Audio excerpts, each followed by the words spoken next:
What it do? It's the real and sincere Browns fan tuning in for another episode here. Want to shout out my guys again. We got three new numbers that I picked up. We'll go ahead and start off. Number one is number 89, Stephen Carlson, uh, a guy out of Princeton. Played a little bit for us. He's a tight end. We do have a very deep tight end room between Austin Hooper, the Chief. Um, I mean, Stephen Carlson's in there. I think I'm missing somebody else that's supposed to be super dope. But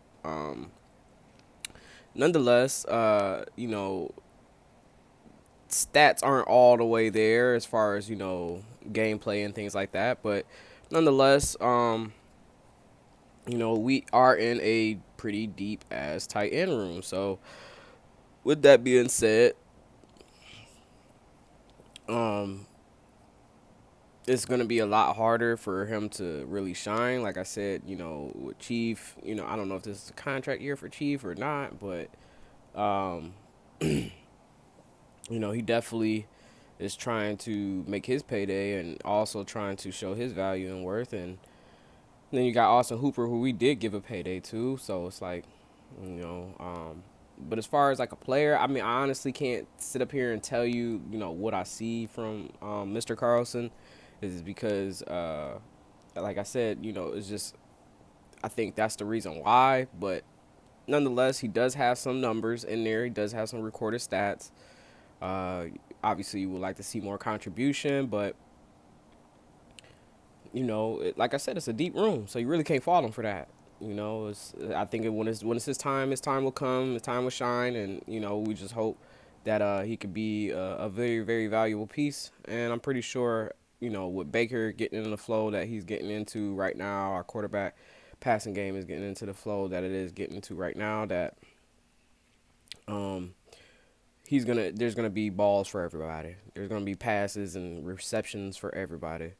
So yeah, man, I think that's the biggest thing. I mean, he went to Princeton. I guess you already know how I feel about these prestigious quote unquote schools. But I mean, I ain't gonna hate on anybody from getting in their education though. That's one thing though. Get your education for sure.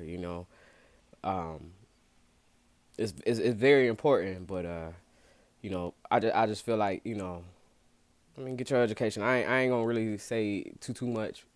All I'll say is that I have learned more outside of college than I ever did in college. So, or in school at that matter. Life.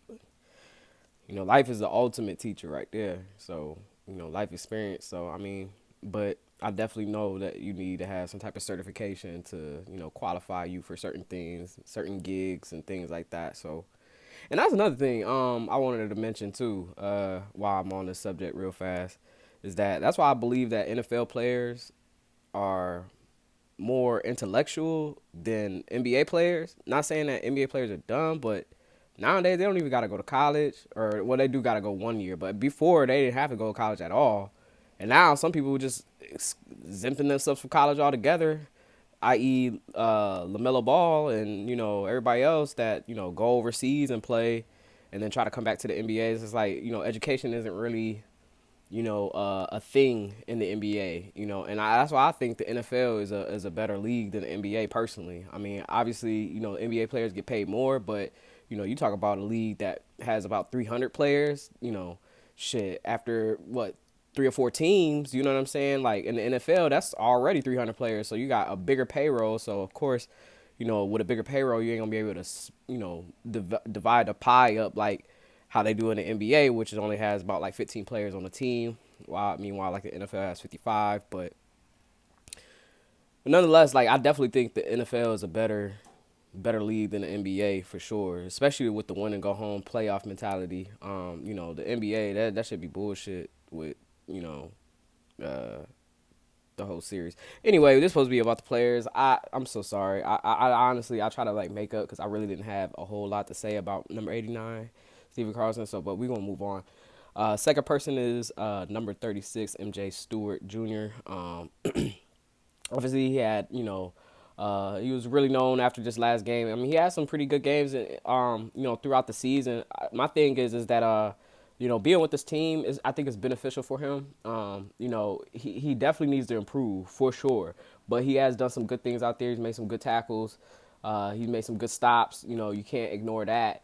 But as far as like just being an overall, I think what was best for him on this team is that he has you know, a good cornerback room. He could learn from the Money Mitches, and then he can learn from Denzel. Mitch, you definitely want to study under Mitch, because I think just Mitch is just he has a lot of veteran savvy techniques that might be able to improve your game and improve just maybe able to give you the extra foot, the extra leverage to because I don't think MJ Stewart is the most athletic guy. I mean, he's pretty smaller, as far as like height wise, like 5'10", but that's okay. You know what I mean? Like, you don't really just play big, same way that, Denzel does. So, and that's another thing, you get some tips from Denzel.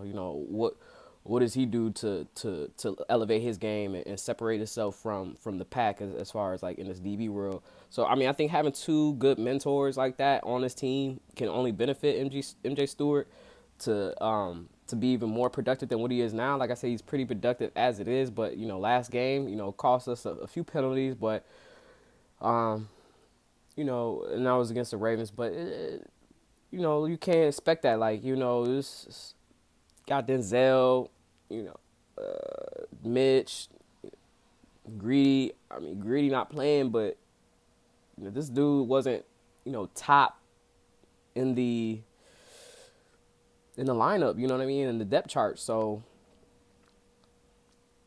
it just, I think, like I said, it's all going to be about just how can he get better, and he has the right people in that cornerback room. He has the right coach and Joe Woods to help him get better because he was a DB coach, and I think that just everybody on the team want everybody to succeed. So it's like even the receivers can probably like help him, like, well, this is what I seen you doing, and this is what. So I think he's in a good spot to improve. I mean, this is his second year in the league, coming from North Carolina. I think what Butch Davis was their coach, so he probably just like a little Cleveland connection thing going on or whatever, but or Browns connection, excuse me. So yeah, I just think there could be improvement there. I definitely like what I see a little bit from him. And what I mean by a little bit is just what flashes in my mind is the flag. I really wanted it to be Baltimore, man, but it ain't on him. It's a team game. It was a team loss. It wasn't just him. It's just those moments where it's just like, damn, like that's where you wish Denzel was there. But like I said, it's gonna take some time. It all takes time. He'll get there, I'm sure. Like I said, you got the right people around him. So let's see what happens.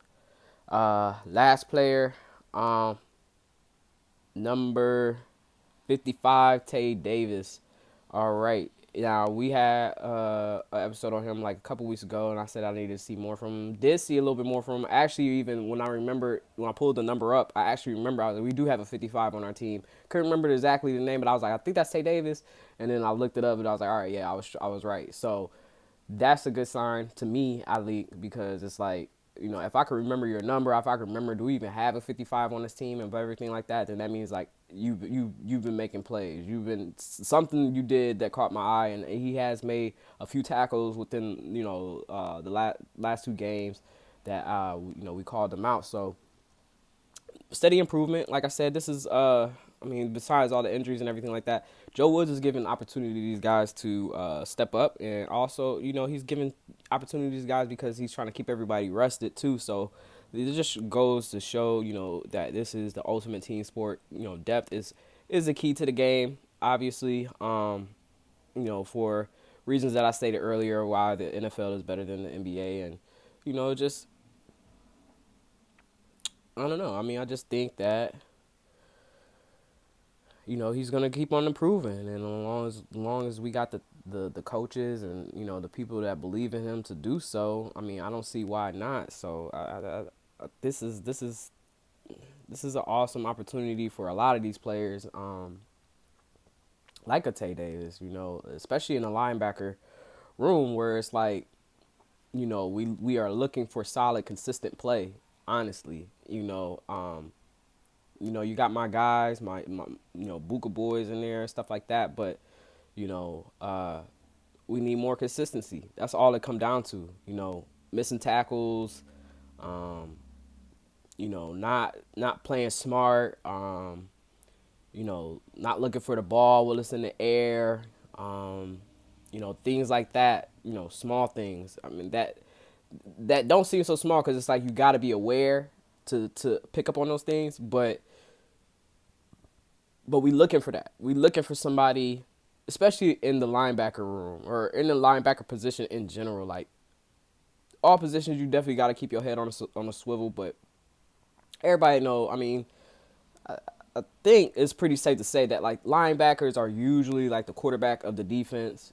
So it's very pivotal, very important for a linebacker to just have a perfect feel, a perfect, especially between, you got your front lines in front of you, then you got your last defense behind you, and then it's like make sure it don't get to that second level for real. Make sure that everything in with you, but not it ain't always gonna be like that. I get it, but that's what we need out of Tae Davis. We need out of everybody in the linebacker room, but definitely Tae Davis. Continue to keep on balling out, brother. And keep getting better, man, because this we need as much effort, we need a much ability, we need much trial, we need everything, we need blood, sweat, and tears, like and coming out of that linebacker room. So when you're doing your thing, Tay Davis doing his thing, and we gonna hope to see more productivity from him going in to the end of the season and in the future. So yeah, just keep making plays. All right, y'all. That's the three and the Real Brown fans signing out. Peace.